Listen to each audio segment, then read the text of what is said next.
और आइए शुरुआत करेंगे कोरोना अपडेट के साथ। यूपी में एक बार फिर से कोरोना मरीजों का आंकड़ा बढ़ गया है। 12 घंटे में 82 नए कोरोना मरीज सामने आए हैं। सबसे अधिक कोरोना पेशेंट कानपुर में मिले हैं। फिरोजाबाद में 17 नए पेशेंट, नोएडा में 14 नए पेशेंट, आगरा में 9 नए मरीज सामने आए हैं। झांसी में भी कोरोना का पहला संक्रमित मरीज मिला है। तो ये बड़ी जानकारी आपको दे दें, उत्तर प्रदेश में एक बार फिर से कोरोना मरीजों का आंकड़ा बढ़ चुका है। 12 घंटे में 82 कोरोना के मरीज सामने आए हैं। सबसे ज्यादा पेशेंट अगर कहीं पर मिले हैं तो वो है कानपुर। इसके अलावा फिरोजाबाद में 17 मरीज सामने आए हैं। नोएडा में भी 14 मरीज सामने आए हैं। और अगली अहम खबर आपको बता दें, टीम 11 के साथ सीएम योगी की बैठक जारी है। लॉकडाउन के हालात की समीक्षा मुख्यमंत्री योगी आदित्यनाथ कर रहे हैं। पीएम मोदी से वीडियो कॉन्फ्रेंसिंग के बाद सीएम की ये समीक्षा मीटिंग जारी है। तो ये अहम जानकारी आपको दे दें, टीम 11 के साथ सीएम योगी आदित्यनाथ की ये रूटीन बैठक होती है। हर रोज वो टीम 11 के साथ बैठक करते हैं और तमाम हालातों की समीक्षा करते हैं।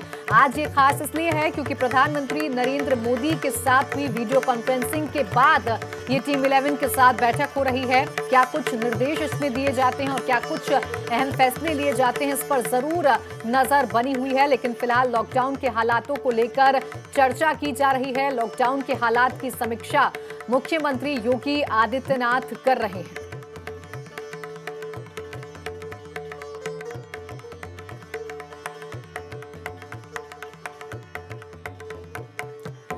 तो आपको बता दें कि मुख्यमंत्रियों के साथ इससे ठीक पहले बैठक की है, यानी वीडियो कॉन्फ्रेंसिंग की है प्रधानमंत्री नरेंद्र मोदी ने। उसमें क्या कुछ अहम रहा ये आपको बता दें। 3 मई से पहले लॉकडाउन की समीक्षा की जाएगी। जो इलाके गंभीर हैं वहां सख्ती जारी रहेगी, ये साफ इस बैठक के बाद हो गया है। ग्रीन जोन वाले इलाकों में शर्तों पर ढील देने की अपील भी की गई है। देश में लॉकडाउन का लाभ मिला, ये प्रधानमंत्री नरेंद्र मोदी ने इस बैठक के दौरान कहा है। तो प्रधानमंत्री मोदी ने बैठक में कहा कि देश में लॉकडाउन का लाभ हुआ है और दूसरे देशों की तुलना में भारत की स्थिति अच्छी है। हालांकि पीएम ने साथ ही ये भी कहा है कि 3 मई के बाद सतर्क रणनीति बनानी होगी। ये प्रधानमंत्री नरेंद्र मोदी ने इस बैठक में कहा। दरअसल तमाम मुख्यमंत्रियों के साथ पीएम की ये वीडियो कॉन्फ्रेंसिंग थी, जिसमें लॉकडाउन को लेकर भी चर्चा हुई।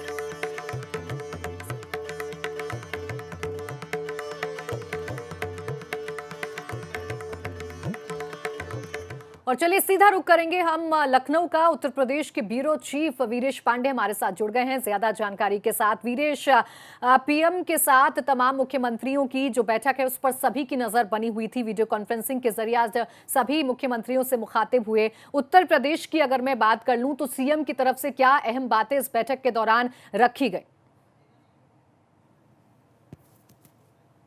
देखिए, उत्तर प्रदेश के मुख्यमंत्री ने प्रधानमंत्री मोदी से यह कहा कि जो उत्तर प्रदेश के लोग हैं, जो ऐसे मजदूर हैं, श्रमिक हैं, कामगार हैं, जो अन्य प्रदेशों में रह रहे हैं, उनके लिए हम समुचित व्यवस्था कर रहे हैं कि वो कैसे अपने वतन पहुंचे, गांव पहुंचे, अपने जमीन पर पहुंचे, अपने जिलों में पहुंचे, अपने शहर में पहुंचे। इसके लिए बेहतर व्यवस्था उत्तर प्रदेश की सरकार कर रही है। उनके क्वारंटीन के लिए, उनके आश्रय स्थल के लिए, उनके खाने पीने के लिए, उन्हें बेहतर तरीके से उनके घर पहुंचाया जाए, इसके लिए। और ये संख्या लगभग 10 लाख के करीब है। और आश्रय स्थलों को लेकर क्या हो सकता है, किस तरह से यहाँ की चीजें हैं, तमाम वो बातें प्रधानमंत्री के समक्ष मुख्यमंत्री ने रखी हैं। और साथ ही साथ मुख्यमंत्री अब अपनी बैठक कर रहे हैं। जो वीडियो कॉन्फ्रेंसिंग थी प्रधानमंत्री के साथ, उसके खत्म होते ही उनकी बैठक शुरू हो गई है। और इस बात पर ज्यादा जोर दिया जा रहा है कि कम्युनिटी किचन में खान पान की व्यवस्था कैसे है। जो 10 लाख के करीब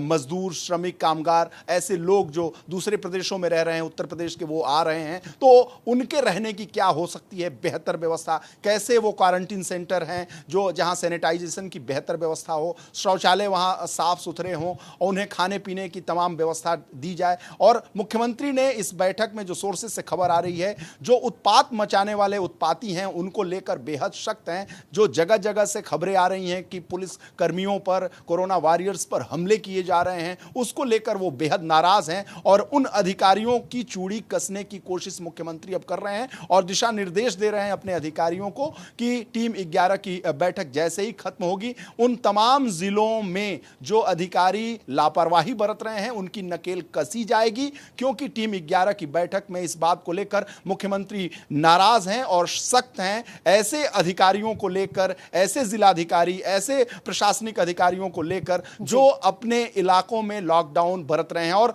मुख्यमंत्री का साफ निर्देश है, फ्री हैंड दिया हुआ है जिलाधिकारियों को, प्रशासनिक अधिकारियों को कि जो लोग उत्पात मचा रहे हैं, जो लॉकडाउन की गंभीरता के साथ खिलवाड़ कर रहे हैं, उनके साथ सख्ती से पेश आया जाए, कोई मुरव्वत न किया जाए। प्राची। बिल्कुल वीरेश, इन तमाम बातों पर तो चर्चा की जा रही। वीरेश, आप बने रहिएगा हमारे साथ। अविनाश भी जुड़ गए हैं ज्यादा जानकारी के साथ, अविनाश का भी हम रुख कर लेते हैं। अविनाश, प्रधानमंत्री के साथ जो मुख्यमंत्रियों की वीडियो कॉन्फ्रेंसिंग रही है उसकी अगर मैं बात कर लूं तो सबसे ज्यादा अहम जो लोग जानना चाह रहे थे वो ये कि लॉकडाउन को लेकर क्या चर्चा हुई है और लॉकडाउन को लेकर जो सरकारें हैं वो क्या सोच रही हैं और केंद्र सरकार क्या सोच रही है। क्या जानकारी आपके पास, क्या अपडेट मिल पा रहा है? देखिए प्राची, लॉकडाउन बढ़ेगा ये तय है, लेकिन कई सारे रियायतें दी जाएगी। आर्थिक स्तर पे बात करें तो जिस प्रकार से पूरी तरीके से बंदी चल रही है आर्थिक स्तर पे, उसमें कुछ ढील दी जाएगी। खासतौर से जो ग्रीन जोन है, यानी जहां अब तक एक भी कोरोना केस नहीं आया है, उन जिलों में ढील दी जाएगी। इसके अलावा ऑरेंज जोन, यानी कि जहाँ पे कुछ केस आए हैं वहाँ पे कुछ रियायत दी जाएगी, लेकिन हॉट स्पॉट और रेड जोन को पूरी तरीके से सील रखा जाएगा। ये अब साफ हो चुका, जो हमारे सूत्र बता रहे हैं, इसको लेकर प्रधानमंत्री ने भी माना है। और अभी अगर मैं बताऊं तो गोवा के मुख्यमंत्री ने कुछ देर पहले कहा है कि जो बॉर्डर हैं स्टेट के वो लगातार सील रहेंगे, लेकिन आर्थिक मोर्चे पर कुछ न कुछ रियायत दी जाएगी। जाहिर तौर से बात है कि प्रधानमंत्री के साथ आज बैठक में कई सारे मुख्यमंत्रियों ने इस बात को कहा है कि कोरोना अभी खत्म नहीं हुआ है और कई जगह लगातार बढ़ रहा है, खासतौर से दिल्ली में, गुजरात में, महाराष्ट्र में। तो यहाँ पे सबसे ज्यादा सावधानी की जरूरत है। उत्तर प्रदेश में भी लगातार केसेस राइज कर रहे हैं, इसलिए उत्तर प्रदेश में भी स्थिति अभी सुकूनजनक नहीं है, वहां पे भी चिंता बरकरार है। इसीलिए प्रधानमंत्री ने भी कहा है कि अभी कोरोना हमारे बीच से इतनी जल्दी नहीं खत्म होने वाला है। मास्क और सामाजिक दूरी, इसको हमको सबको देखकर चलना है और इसको अभी कुछ दिनों तक नियम अपनाकर चलना होगा। इसके साथ साथ लॉकडाउन को लेकर बात करें तो 9 मुख्यमंत्रियों ने अपनी तरफ से कहा है कि लॉकडाउन कुछ एक्सटेंड करना चाहिए। अब हालांकि प्रधानमंत्री को यह तय करना है कि लॉकडाउन एक्सटेंड करेंगे कि नहीं करेंगे, लेकिन प्रधानमंत्री आज मुख्यमंत्रियों के साथ बैठक कर उनकी राय जान चुके हैं। बिल्कुल, और तमाम मुख्यमंत्रियों ने अपने अपने जो प्रदेश की स्थिति है वो जरूर रख दी है। अविनाश, बहुत शुक्रिया आपका तमाम जानकारी के लिए। वीरेश पांडे भी हमारे साथ जुड़े, आपका भी बहुत शुक्रिया तमाम जानकारी के लिए। बढ़ते आगे, कानपुर से एक और बड़ी खबर मिल रही है। 3 मदरसों में 40 छात्र कोरोना पॉजिटिव पाए गए हैं। जाजमऊ, कुली बाजार और मछरिया के मदरसे के छात्र हैं। जमातियों के संपर्क में आने से सभी छात्र संक्रमित हुए हैं। तो ये बड़ी खबर आपको कानपुर से बता दें। कानपुर में जो स्थिति है वो लगातार चिंताजनक होती हुई और लगातार जो पेशेंट हैं उनकी संख्या में इजाफा होता हुआ। प्रभात अवस्थी मेरे सहयोगी कानपुर से जुड़ गए हैं मेरे साथ। प्रभात, कानपुर में जो कोरोना का बम है वो लगातार फूटता जा रहा है और पेशेंट बढ़ते जा रहे हैं। क्या कुछ एहतियातन कदम प्रशासन उठा रहा है 40 नए मरीज मिलने के बाद? जी बिल्कुल, आपको बताना चाहूंगा कि जो ये 40 नए मरीज हैं, ये नए मरीज नहीं है, बल्कि जो पूरे ओवरऑल अभी तक आंकड़ा है कानपुर का 191 का, उसमें से सबसे ज्यादा जो मरीज हैं वो मदरसे के छात्र हैं, जिनकी संख्या जो है वो लगभग 40 है।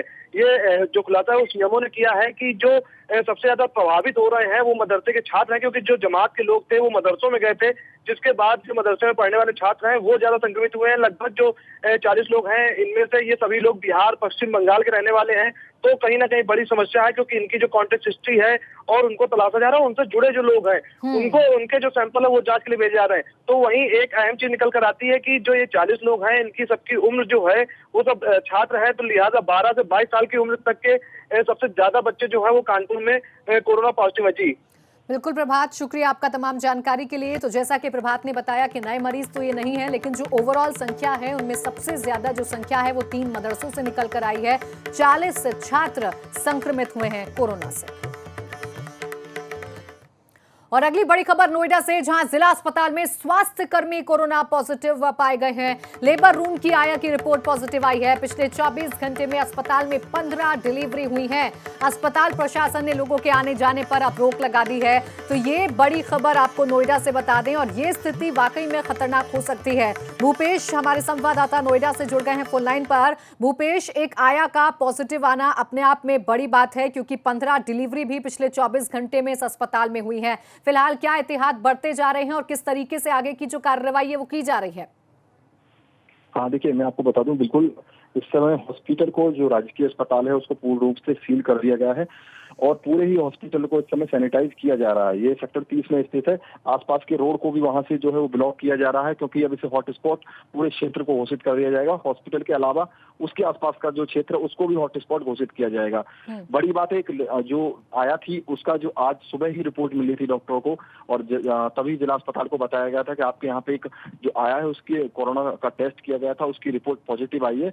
उसके बाद पूरे हॉस्पिटल में एक साथ ही हड़कंप मच गया, क्योंकि अब उन लोगों की जांच की जा रही है जो उस आया के संपर्क में आए थे, क्योंकि जो उसका काम था वो खाना भी देती थी सभी लोगों को, तो उन लोगों की भी जांच की जाएगी। इसके अलावा ट्रैवल हिस्ट्री, मतलब हिस्ट्री वो देखी जाएगी जो अब तक इस अस्पताल में आए थे, यानी डिलीवरी के लिए जो महिलाएं आई थी या उनके साथ जो लोग आए थे, उन सभी की हिस्ट्री अब चेक करी जा रही है, उनको भी ट्रेस किया जाएगा। बिल्कुल भूपेश, और ये जरूरी भी है, क्योंकि एक आया का पॉजिटिव आना, कितने लोग न जाने संपर्क में आए होंगे, उन सभी की जांच अब की जाएगी। शुक्रिया तमाम जानकारी के लिए भूपेश।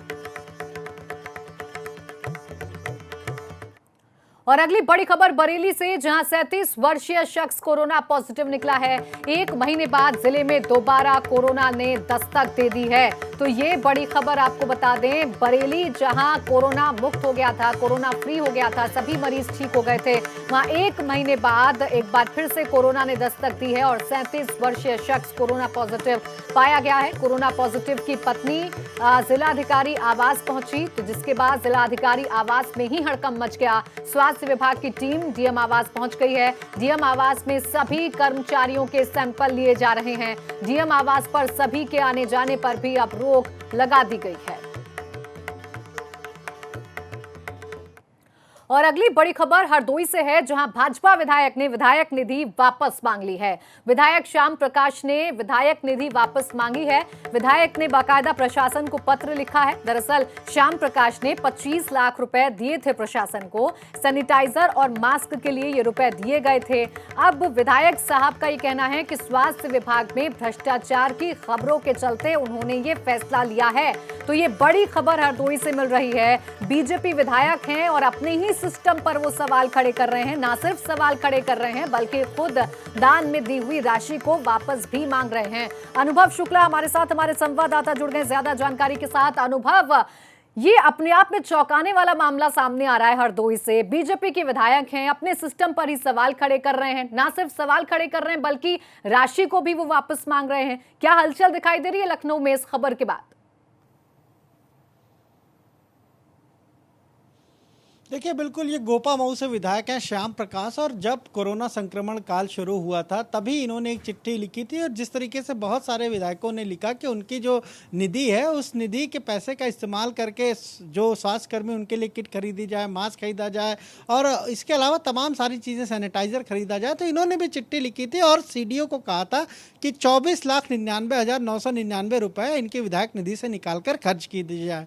लेकिन जब इन्होंने कुछ खबरें पढ़ी, अखबारों में छपी कुछ इनके जिले की, कि वहां पर भ्रष्टाचार हो रहा है, इन सारे सामान को खरीदने में कालाबाजारी हो रही, कमीशन खोरी हो रही, तो साफ तौर पर एक फिर चिट्ठी लिखी सीडीओ को और ये कहा है कि इस तरह का भ्रष्टाचार हो रहा है। जो जीवन रक्षक उपकरण है इस कोरोना संक्रमण काल में, उनकी खरीद में इस तरीके की कमीशन खोरी सामने आ रही है, तो इन्हें अपनी जो विधायक निधि है वो नहीं देनी है, वो पैसा इनके खाते में तुरंत वापस किया जाए, ताकि उस पैसे का सही ढंग से इस्तेमाल ये जनहित के काम में कर सकें। अब ये जो चिट्ठी लिखी है, देखिए, अगर ये हरदोई में जो स्वास्थ्य विभाग है उसके ऊपर सवाल उठा रहे हैं, दरअसल पूरे सिस्टम पर सवाल उठा रहे हैं। बीजेपी के ही विधायक हैं श्याम प्रकाश, और ये इस तरह की चिट्ठी लिखते रहे हैं, पहले भी इसी तरीके के बयानों के लिए कई बार ये सुर्खियों में भी रहे हैं। तो कहीं ना कहीं अब सरकार एक तरफ तो कोरोना से जंग लड़ रही है, दूसरी तरफ विपक्ष उस पर तमाम तरीके से लेकर निशाने साध रहा है, और अब जो अपनी पार्टी के विधायक हैं वो खुद सिस्टम पर सवाल खड़ा करके कहीं ना कहीं सरकार के लिए मुश्किल खड़ी कर रहे हैं। फिलहाल इनका साफ तौर पर कहना है कि अगर इस तरह की गड़बड़ी है तो विधायक निधि का ये पैसा वापस मांग रहे हैं।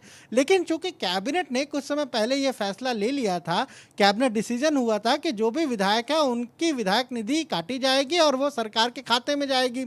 तो फिलहाल ऐसा नहीं है कि इनकी चिट्ठी पर वो सीडी उनको पैसा वापस करेंगे, पर चिट्ठी सामने आने से ये तो बिल्कुल साफ हो गया है कि किस तरीके से ये जो कठिन समय है, कोरोना का समय है, ऐसे में भी बहुत सारे हम कहें तो स्वास्थ्य विभाग में लोग ऐसे हैं बिल्कुल जो अनुभव, और ये कमीशनखोरी में लगे चिट्ठी हैं, कई जो सवाल इस खड़े तरीके करने से वाली कहीं ना है कहीं और जो कहीं जीवन ना रक्षा कहीं उपकरण सरकार है, की जो उनकी मुश्किलें हैं वो खरीद भी बढ़ाने वाली है। शुक्रिया आपका अनुभव तमाम जानकारी के लिए।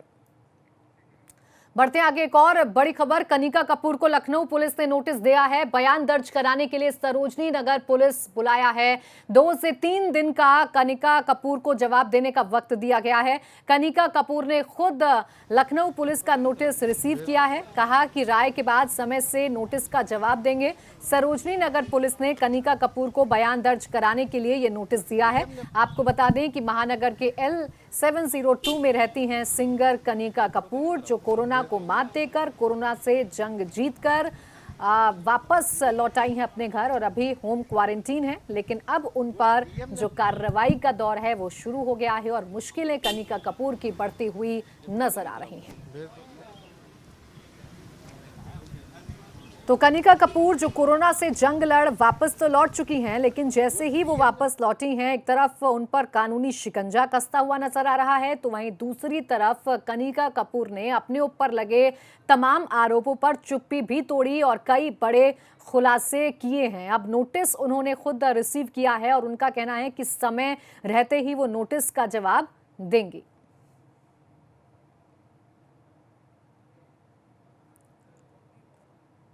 उन्होंने नोटिस तामील कराना था, मैंने नोटिस तामील करा दिया। उन्होंने बयान दर्ज कराया अपना? नहीं, नोटिस तामील कराया है, बयान वो अपना सोच समझ के फिर दर्ज कराएंगे। कोई आपने समय दिया है कि कब दर्ज कराएंगे? हाँ, उनको समय दिया है। कितने दिन का? अब 2-3 दिन का समय दिया गया है, जब वो अपना आएंगे बयान दर्ज कराने के लिए। वो थाने आएंगे? हाँ, थाने के लिए उनको दिया गया। नोटिस किस पर 2 से 3 दिन के अंदर में इस नोटिस के जरिए ही कनिका कपूर 2-3 दिन में अपना बयान सरोजिनी नगर थाने में दर्ज कराने जाएंगे। और इस तरीके से अगर कहा जाए कि कनिका कपूर जो सच्चाई होगी वो सामने आएगी। कनिका कपूर पहली बार सामने आकर बताएंगी कि जब वो लंदन से मुंबई आई तो और मुंबई से जब लखनऊ आई तो किन किन लोगों से मिली और आखिर जो उनके ऊपर FIR दर्ज हुई कि उन्होंने कोरोना संक्रमित होने के बावजूद क्यों सूचना नहीं दी। इन तमाम सवालों के जवाब अब कनिका कपूर को देने होंगे और इस पूरे मामले में सच्चाई सामने आएगी।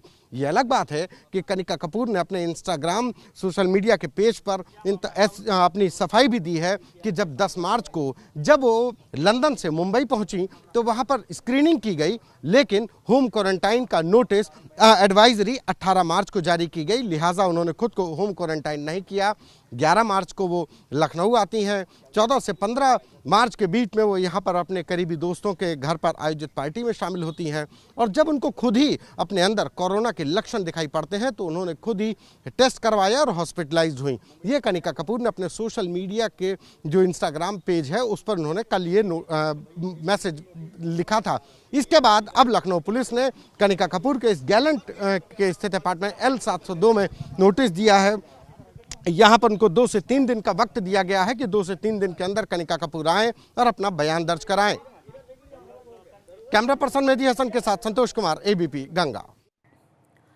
और अगली बड़ी खबर सूत्रों के हवाले से बड़ी खबर मिल रही है। प्रधानमंत्री मोदी के साथ बैठक में सीएम योगी ने कहा, लॉकडाउन बढ़ाने के फैसले पर सीएम ने कहा है कि केंद्र का जो भी फैसला होगा उसे यूपी में लागू किया जाएगा। ये सूत्रों के हवाले से बड़ी खबर मिल रही है। देखिए, 3 मई के बाद लॉकडाउन बढ़ेगा या नहीं बढ़ेगा, इस सवाल का जवाब हर कोई जानना चाहता है। और ऐसे में आज जो वीडियो कॉन्फ्रेंसिंग थी सीएम के साथ, मुख्यमंत्रियों के साथ पीएम मोदी की, उस पर सभी की निगाहें टिकी हुई थी।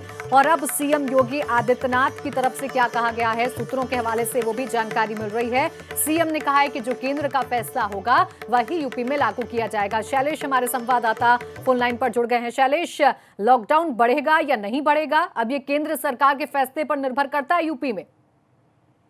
बिल्कुल निश्चित रूप से प्राची, लॉकडाउन को लेकर जो भी हालात है उनकी आज प्रधानमंत्री ने समीक्षा की है। कि किस राज्य में क्या स्थिति है, मुख्यमंत्रियों से वहां पर क्या हालात है, कितने वहां पर मौजूदा कोरोना पेशेंट्स हैं और किस तेजी के साथ ये आंकड़ा बढ़ रहा है या कंट्रोल में, सारी चीजें उन्होंने बारीकी से जानी है। और अब ये भी एक तरह इशारा दे दिया है कि जहां पर हालात अभी कंट्रोल के बाहर है या जहां पर बड़ी संख्या है जिन राज्यों में, वहां पर लॉकडाउन फिलहाल खुलेगा नहीं। इसके अलावा जो राज्य है उनके ऊपर भी कहीं ना कहीं ये छोड़ा जाएगा कि वो अपने राज्य में जो जिले हैं वहां पर तय कर सकते हैं कि किन जिलों की क्या स्थिति है। जैसा लॉकडाउन 2 में हमने देखा कि थोड़ी सी रियायतें दी गई थी 20 अप्रैल से, और 20 अप्रैल को जब रियायत दी गई तो यही कहा गया, राज्यों के ऊपर छोड़ा गया कि वो तय करें कि किस जिले में क्या हालात है, वहां के हिसाब से तय करें कि वहां पर रियायत दी जानी है या नहीं दी जानी है। तो कुछ ऐसा ही, अब 3 मई तक ये लॉकडाउन है। इसके बाद देखना होगा कि केंद्र के क्या आदेश आते हैं और केंद्र के आदेश आने के बाद किस तरह से राज्य जो है वो अपने बिल्कुल लागू किस करते हैं। तरीके से स्पेशली उत्तर प्रदेश में लागू किया जाएगा, शैलेश, ये देखने वाली बात होगी। शुक्रिया तमाम जानकारी के लिए। और वक्त एक छोटे से ब्रेक का, फौरन लौट रहे हैं।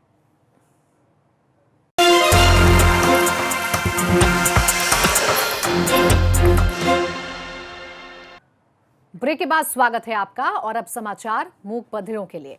सबसे पहले बात आगरा की करेंगे, जहां प्रशासन की लापरवाही सामने आई है। दरअसल क्वारंटीन किए गए 41 लोग धरने पर बैठे। डीएम आगरा के वादे तमाम झूठे साबित हो रहे हैं। अग्रवन में 41 लोगों को क्वारंटीन किया गया था। लोगों ने यहां पर खाना पीना लेने से इनकार कर दिया है। सभी लोग घर जाने की मांग कर रहे हैं। बिना जांच के 16 दिन से इन्हें क्वारंटीन करने का आरोप लगा है। फिरोजाबाद के थाना फरीहा क्षेत्र के गांव खरग में 2 भाइयों में जमीन के बंटवारे को लेकर खेत में ही प्रधान पक्ष और दूसरे पक्ष में हुई जमकर लड़ाई। किसी पक्ष के एक व्यक्ति ने तमंचे से किया 2 फायर। लॉकडाउन तोड़कर जमकर दोनों पक्षों में लड़ाई हुई। फायरिंग और लड़ाई का वीडियो अब सोशल मीडिया पर वायरल हो रहा है।